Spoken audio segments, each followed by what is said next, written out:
Jadi gimana nih Om Roger nih, kacau ya? Covid ini. Ini ya semuanya sih terpengaruh ya.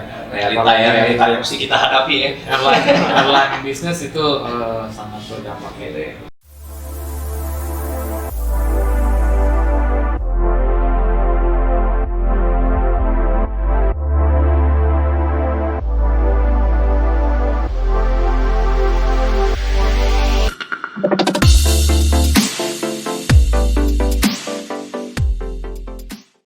Kembali lagi bersama kita berdua di G-Talks Podcast by Jalan Tour dengan gue Novan. Ya, buat jalaner semua mungkin yang kemarin udah nonton ya, mungkin ya udah tahu ya tentang episode pertama kita di G-Talks Podcast ya. Mungkin di sini gue mau coba ulangin lagi apa yang udah kita bahas kemarin selama di episode pertama. Jadi kemarin itu episode pertama kita sempat ngundang satu narasumber ya, Jel. Ya. Salah satu lokal guide kita, rekanan kita di Jepang, namanya Budi Santoso. Dia tuh asal Malang, tapi udah lama tinggal di Jepang dan dia udah permanent resident saya di sana ya. Gitu. Nah, jadi kemarin itu kita bercerita soal apa sih yang terjadi di Jepang selama pandemi ini, itu ya, terus apa aja kebijakan-kebijakan yang udah diambil sama pemerintah mereka di sana. Ya, jadi dari hasil kesimpulannya tuh kemarin tuh boleh gua simpulin mungkin di episode pertama itu. Pertama, mungkin poin pertamanya itu Jepang negara yang benar-benar adaptif dalam artian dia bisa beradaptasi dengan masa pandemi itu ya. Karena dari hasil pembicaraan kemarin sama Budi aja bisa kelihatan tuh masyarakatnya sendiri udah sadar akan bahaya dari si pandemi itu sendiri. Jadi mereka bisa melakukan usaha-usaha preventif yang bisa mereka lakukan buat melangsungkan kehidupan mereka sendiri gitu ya. Nah, yang kedua, di Jepang itu pemerintahnya boleh dibilang tanggap sekali akan keadaan pandemi ini.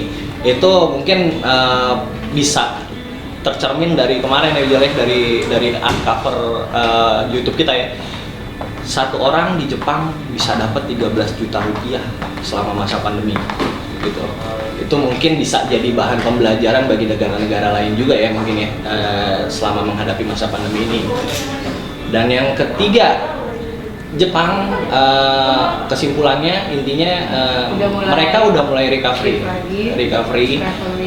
traveling pun udah dibuka untuk masyarakat lokal nih, gitu ya, harus digarisbawahi itu untuk masyarakat lokal, jadi belum untuk foreigner, gitu ya. Kalau jadi dari luar khusus buat resident udah bisa masuk ke Jepang lagi. Yes, gitu.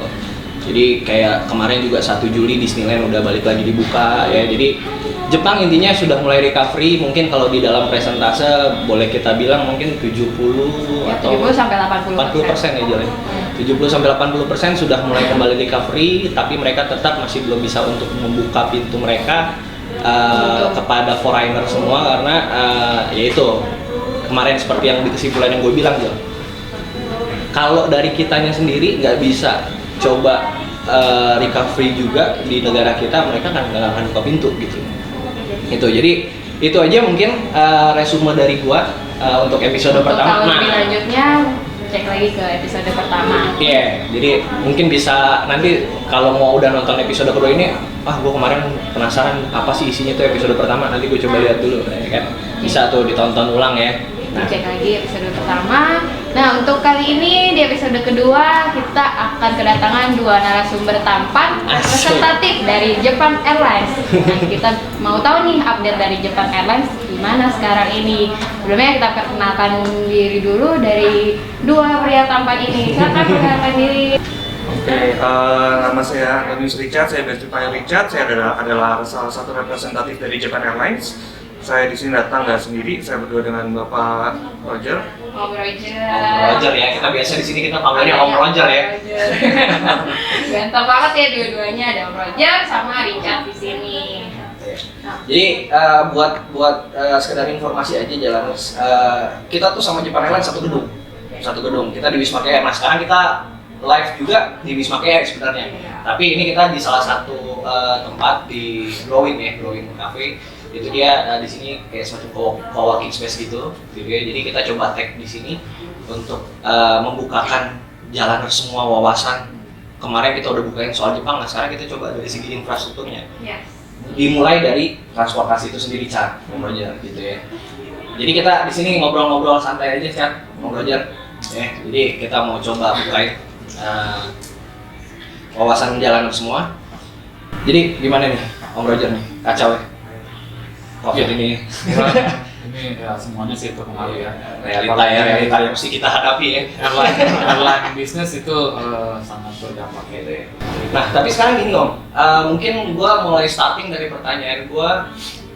Oke lah, kemarin mungkin kita semua terdampak ya, nggak ada yang nggak terdampak, bisnis semua pasti terdampak gitu ya.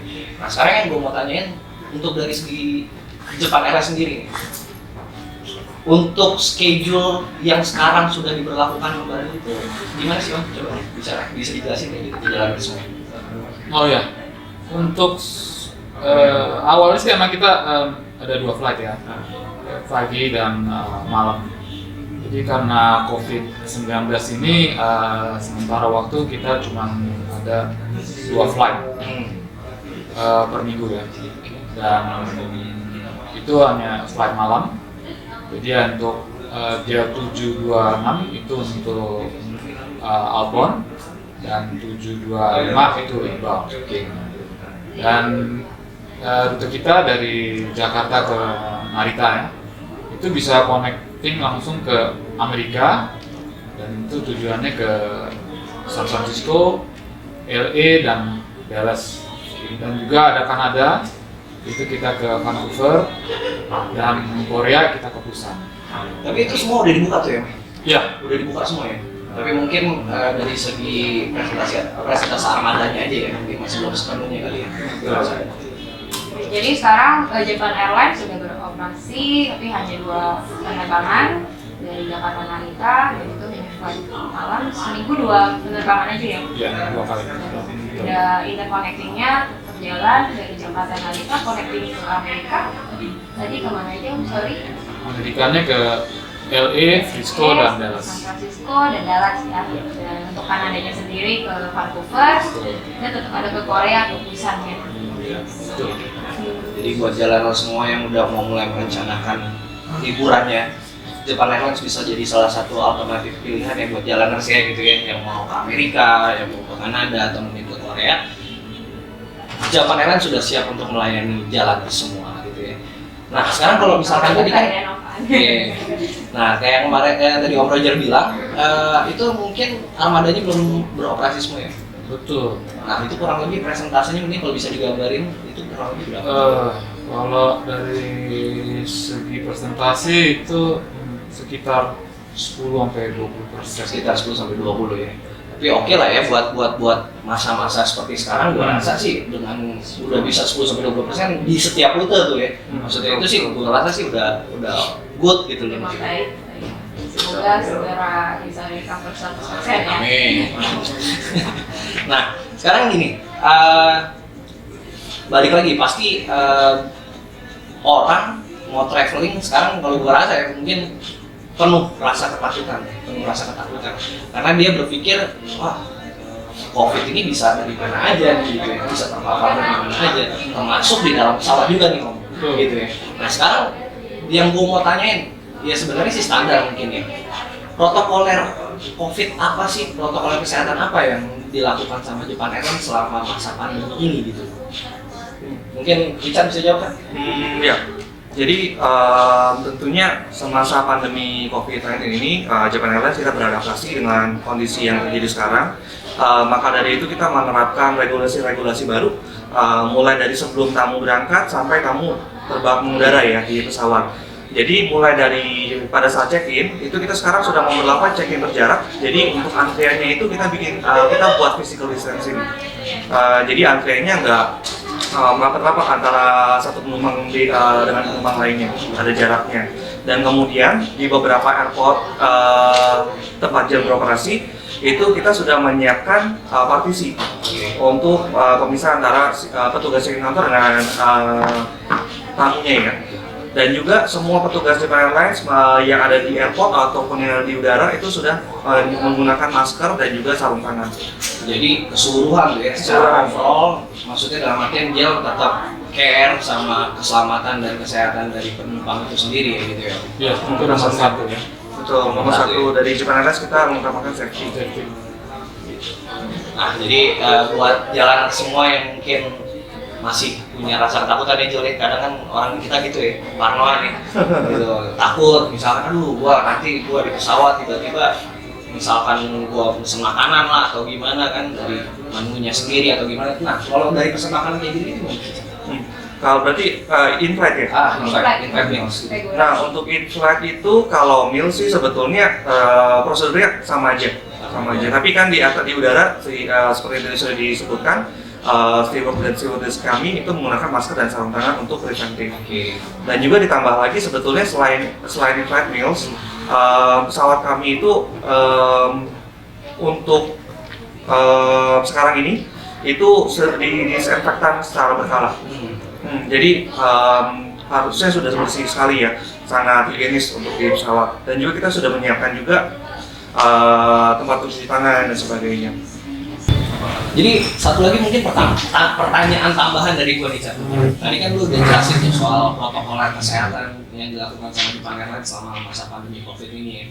Nah, sekarang pertanyaan gue, banyak dari masyarakat kita, banyak dari orang-orang Indonesia khususnya, yang kadang berpergian itu mau nggak mau nih bisa sama keluarga buat liburan, entah yang mungkin bisnis trip si suaminya tapi keluarganya juga ikut dia aja. Nah, terkadang orang kita permintaan itu sih standar, klasik gitu ya.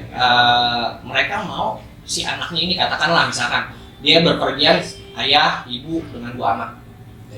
Si ayah atau ibunya ini pasti concern banget tuh sama anaknya. Dia mau anaknya duduk berdampingan sama orang tuanya. Gitu. Nah, pertanyaan gua tadi yang lu dijelasin panjang lebar soal protokol kesehatan selama masa pandemi ini. Itu kan lu bilang katanya tadi social distancing ya. Betul. Kalau misalkan dari masyarakat kita merequest gitu ya, maksudnya dalam artian anak gua kok maunya duduk sebelah gua mesti pokoknya duduk sebelah anak gua, itu kira-kira bisa nggak? Oke. Jadi betul ya, memang jadi Japan Airlines sebelumnya sudah menerapkan physical distancing untuk di udara. Tapi untuk physical distancing di udara, di mana kita ada peraturan alokasi seat yang berbeda yang kita buat berjarak, itu sudah selesai dari tanggal 30 Juni. Oh, jadi udah kelar ya? Sudah selesai, betul. Jadi anak-anak sekarang pun sudah bisa duduk bersebelahan dengan orang tua, dan sebelumnya pun sebetulnya tetap bisa duduk bersebelahan dengan orang tua. Waktu dari sebelum tanggal 30 kemarin itu sebenarnya bisa? Sudah bisa, jadi sebetulnya tinggal request saja melalui travel agent, itu sudah bisa diaturkan oleh tim dari Japan Airlines. Oke, jadi udah terjawab mungkin jalaners yang punya kerisauan kalau misalkan terbang bersama anak-anak tuh bisa nggak sih, maksudnya tetap bisa di requestin seat, duduk bareng-bareng bersebelahan nih. Nah, kalau untuk basinet gimana, Cak? Baby basinet ya, untuk anak balita, itu masih diperkenankan? Masih tetap masih sama ya. Jadi based on availability itu tetap disiapkan. Jadi dari segi servis mungkin di sini gue bisa simpulin Japan Airlines sama sekali nggak menurunkan kualitas ya, nggak apa ya, maksudnya dalam artian di masa pandemi aja mereka tetap masih berusaha untuk memberikan yang terbaik buat customer semua gitu ya. Gitu semua. Jadi nextnya mungkin gue mau tanya soal informasi. Terkadang banyak customer yang mau tahu update dari Japan Airlines, itu bisa dari mana sih? Gitu. Oh itu bisa, kita ada website kita yang bahasa Indonesia kan. Itu bisa di gel.co.jp/idl/id. Jadi itu informasinya ada. Itu portal resmi tuh ya? Iya. Portal resmi dari gel ya? Betul. Jadi websitenya di www.gel.co.jp/idl/id ya. Itu bahasa Indonesia langsung ya. Nah itu mungkin bisa dijelasin informasi apa aja yang bisa didapetin di portal resmi gel itu? Untuk di portal resminya Japan Airlines itu kita menyediakan semua informasi tentang mengenai gel, mulai dari schedule dan juga tentang servis kita, dan juga ditambah lagi protokol baru, yaitu informasi tambahan ya karena pandemi ini. Kita sudah juga siapkan situ informasi atau update mengenai schedule terbaru kita. Jadi kalau misalkan ada penerbangan kita yang terdampak oleh flight cancellation, itu semuanya akan muncul di website kita informasinya, dan juga ketentuan-ketentuan untuk perubahan tiket atau cancel tiketnya. Dan itu pasti diupdate secara berkala ya? Betul, akan selalu kita update secara berkala. Jadi jalanan semua yang mungkin dari sebelum masa pandemi di pameran ya biasanya tuh ya Chan ya, udah banyak yang beli tiket untuk tahun-tahun mendatang gitu ya. Jadi mungkin jangan takut di saat jalanan semua takut mungkin gua udah beli tiket pasti habis nih gitu kan. Pemikirannya pasti begitu. Jangan takut, boleh dicek aja secara berkala di portal web resmi JEL yang tadi sudah disebutkan sama Om Roger dan Angel gitu ya. Jadi untuk jalanan semua intinya di sini Japan Airlines masih melayani Anda sesuai dengan standar operasional tanpa mengurangi standar kualitas servis mereka itu sendiri gitu ya buat customer mereka gitu. Nah gitu mungkin itu aja mungkin dari kita. Richard, Om Roger, thank you banget buat waktunya nih. Terima kasih Sudah mau diundang kemarin. Next kalau misalkan mau undang-undang lagi boleh. Pasti dong. Mau ya? Iya. Mau. Apalagi kalau misalnya pemerintah udah buka pintu, kita semua boleh traveling lagi. Amin. Iya, mau ke Jepang, mau ke Amerika, mau ke Korea bisa naik Japan Airlines lagi karena dari masa kayak gini aja masih dijaga dengan baik ya Standar standarisasinya dari Japan Airlines. Jadi pasti kalau misalnya udah boleh traveling, Japan Airlines adalah pilihan yang tepat untuk jalanan. Oke, mungkin itu aja dari kita yang bisa kita bagikan di episode kedua ini. Semoga bisa bermanfaat bagi jalanan semua. Jangan lupa juga nantikan episode mendatang dari kita. Pasti kita masih melanjutkan episode-episode mendatang dengan informasi-informasi terbaru, informasi-informasi yang bermanfaat buat jalanan semua. Jadi akhir kata dari gua mungkin Novan, mohon maaf kalau ada salah kata. Semoga untuk episode 2 ini kita menjadi lebih baik. Jangan lupa like, subscribe, dan komen, dan aktifin notification-nya. See you. see you guys.